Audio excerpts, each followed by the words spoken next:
For this video, we're going to find the slope of the line passing through the points -1, 3, and 2, 4.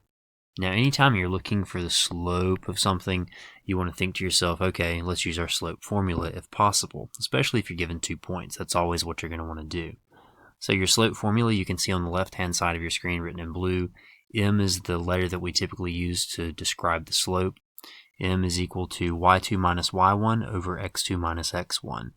And really that's just rise over your run. Your difference between your y values is how far you rose. Your difference between your x values is how far you ran from left to right. So the first thing that I'll always tell students to do in problems like this is to just label your 2 points just so that there's no confusion, just so that you don't accidentally put the wrong thing in the wrong place. Let's go ahead and let this first point be x1, y1. Let the second point be x2, y2. Just drawing attention to our x and y values. And just that extra little step, it diminishes your chances of making a mistake significantly.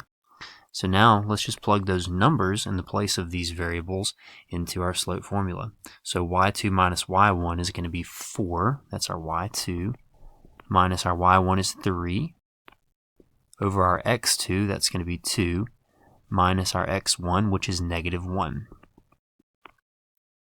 So y2 minus y1, 4 minus 3 over x2 minus x1, 2 minus a -1.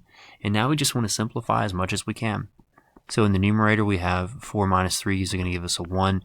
In the denominator we're going to have 2 minus a -1, but the two negatives cancel, giving us a positive. So that ends up being 2 plus 1. And just simplifying, that gives us 1 over 3. And that's going to be our answer.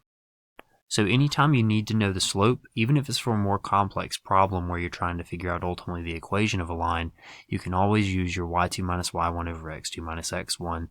Just label your points, plug in your numbers, and simplify, and that's your answer.